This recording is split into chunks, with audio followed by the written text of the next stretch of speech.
안녕하세요. 저는 올해 70이 된 이옥래입니다. 인생의 황혼에 접어들었지만 한 가지는 변함이 없었습니다. 그것은 자식을 향한 마음이었죠. 나이 들어 몸은 쇠약해지고 기억력은 흐려졌어도 자식을 향한 사랑만큼은 여전히 선명하게 남아 있었습니다. 하지만 얼마 전 아들 집에서 겪은 일이 저의 마음에 큰 상처를 남겼고 그날 이후 눈물은 멈출 줄 몰랐습니다. 그날은 평범한 하루였습니다. 아들 승민이 오랜만에 전화를 걸어왔습니다. 엄마, 이번 주말에 우리 집에 한번 오세요. 은선이랑 같이 저녁 먹고 가면 좋겠어요. 아들의 말에 가슴이 두근거렸습니다. 아들 집에 초대받은 건 정말 오랜만이었거든요. 사실 자주 오라는 말이 아닌 게 마음에 걸리긴 했지만 그래도 아들의 말 한마디에 설렘이 앞섰습니다. 오랜만에 아들과 며느리 은선을 보고 그들이 어떻게 사는지 느낄 수 있을 거라는 생각에 기쁜 마음으로 짐을 챙겼습니다. 집에서 나와 버스를 타고 아들 집으로 가는 길 내내 창밖 풍경을 바라보며 여러 생각이 들었습니다. 승민이 어렸을 때부터 힘들었던 일들, 제가 밤낮으로 일하며 그를 키웠던 날들, 그리고 이제는 성인이 되어 가정을 이루고 잘 살아가는 모습까지 내 자식이 성공하고 행복하게 사는 모습을 보며 마음 한편에는 자랑스러움이 있었지만 동시에 나는 그들의 삶에서 점점 멀어지는 것 같아 외로움도 느꼈습니다. 아들 집에 도착하자 며느리 은선이 문을 열어주었습니다. 어머니 오셨어요? 그녀는 밝은 미소를 짓고 있었지만 그 미소는 어디까지나 형식적인 것처럼 느껴졌습니다.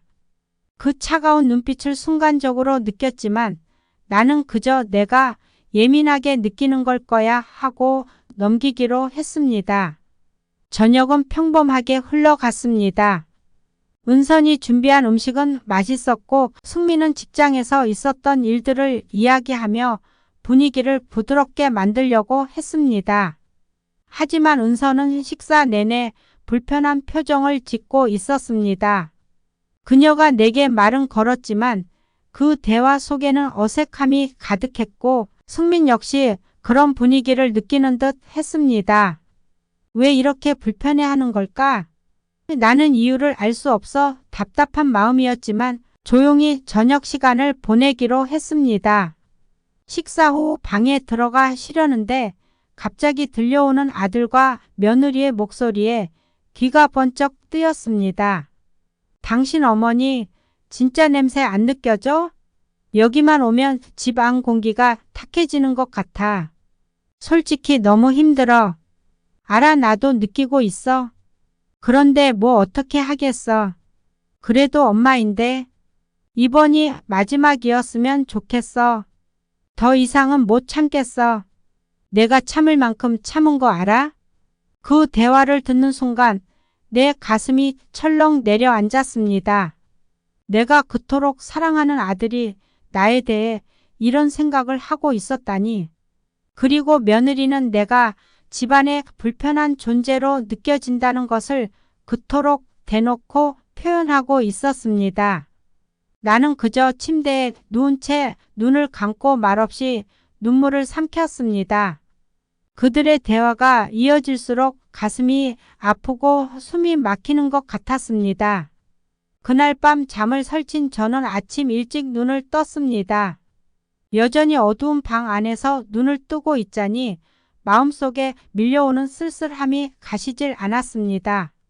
아들이 저를 어떻게 생각하는지, 며느리의 진심이 어떤지 알게 되었지만 모른 척하는 게 최선일 것 같았습니다. 아침이 되자 승민은 출근 준비를 하며 제 방에 들어왔습니다. 엄마, 이번에 와주셔서 고마워요. 그런데 은선이가 많이 힘들어하니까 앞으로는 자주 오지 않으셨으면 좋겠어요. 여기 용돈이에요. 집에 돌아가셔서 편하게 쉬세요. 아들의 말은 겉으로는 걱정하는 듯 했지만 그 속내는 나를 밀어내려는 것이 분명했습니다.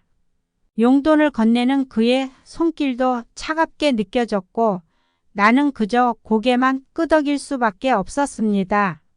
승민이 출근한 후 며느리 은서는 나를 더 노골적으로 대했습니다. 그녀는 아무런 말 없이 주방에서 혼자 음식을 먹으며 저를 쳐다보지도 않았습니다. 저는 무심코 아침은 준비가 안 됐니? 라고 물었지만 그녀는 냉랭하게 말했습니다. 어머니, 아침 드실 시간 없으시잖아요? 곧 택시 부를게요. 짐 챙기시고 준비하세요. 그 말에 다시 한번 가슴이 찢어지는 듯 했습니다. 그동안 내가 며느리에게는 그저 귀찮은 존재였다는 사실이 명확해졌습니다. 아무 말도 할 수 없었습니다. 그저 짐을 챙기고 며느리가 부른 택시를 타고 집으로 향했습니다. 집으로 돌아와 문을 열고 들어섰을 때 나는 한숨을 깊게 내쉬며 멍하니 의자에 앉았습니다. 마치 꿈을 꾼 듯한 느낌이었습니다. 그날 밤 아들의 집에서 들었던 그 말들이 계속해서 머릿속을 맴돌았습니다. 냄새 난다. 더 이상은 못 참겠어. 평생을 자식만 바라보고 살아왔는데 이제는 자식의 삶에서 나는 불필요한 존재가 되어버린 걸까요? 그날 밤 나는 잠들지 못했습니다. 침대에 누워 눈을 감았지만 눈물은 저절로 흘러나왔습니다. 눈물은 아무리 닦아도 멈추지 않았습니다.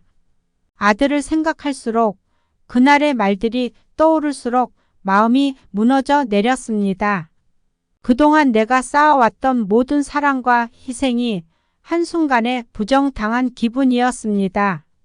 내가 정말 자식에게 이렇게까지 짐이 된 걸까? 그 물음에 대한 답을 찾을 수 없었습니다.